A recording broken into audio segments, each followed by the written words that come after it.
the challenge is that Silicon Valley is eating Hollywood, and entertainment, and attention is now a commodity. And you look now, the social media impact, whatever. So there's a challenge there.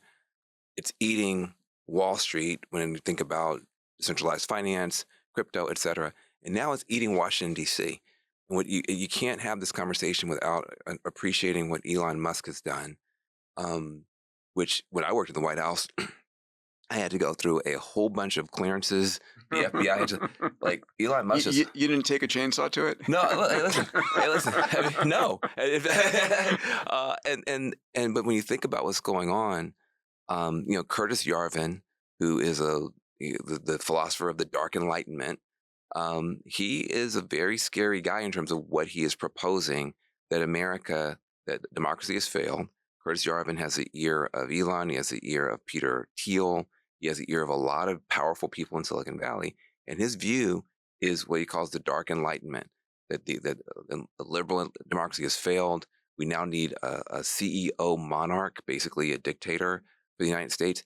And when Elon goes in the front door and brings a bunch of kids with laptops, that's the equivalent in the old days of showing up to the palace with armed, with soldiers and guns, because what's key is grabbing all of the data. And so there's something that's happening, which we just can't ignore, which is that Silicon Valley for a while seemed to be a force for good. It was these outsiders, these kids who could code, these nerds who everybody had counted out. When you had Occupy Wall Street in 2013, right? It was Occupy Wall. It wasn't Occupy Silicon Valley. People thought the people in Silicon Valley were making money the honest way, building products everybody liked, and they were going up against the odds. Now there's something that's changed, and this past election, I think, saw a different face of Silicon Valley, where you saw a turning away from the idea of inclusion, a turning away from the idea of ESG, and turning away from the idea of democracy, so that now you do have explicit, I'm not making stuff up, explicit anti-democratic authoritarian ideas that have begun to influence the way that Silicon Valley billionaires are playing. And so when you want to talk about technology, you also have to talk about the technologists.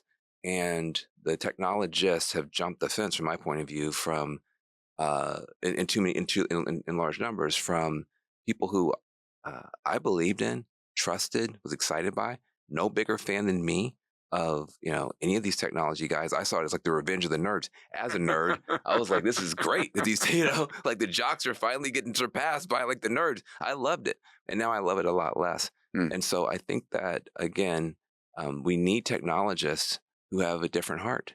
We need technologists who have a different view. We need technologists who believe in people, who believe in the soul, who believe in inclusion. And those kinds of technologists and technology companies need to get a lot more support. You're an investor, might be investors listening.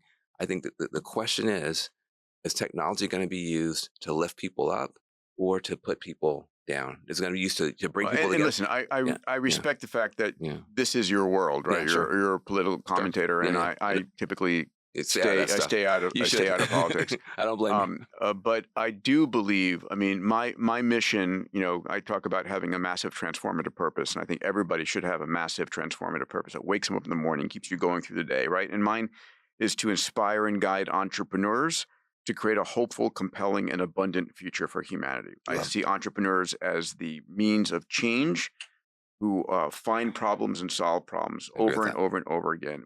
But their mission should be creating a hopeful future, a compelling future, and abundant future.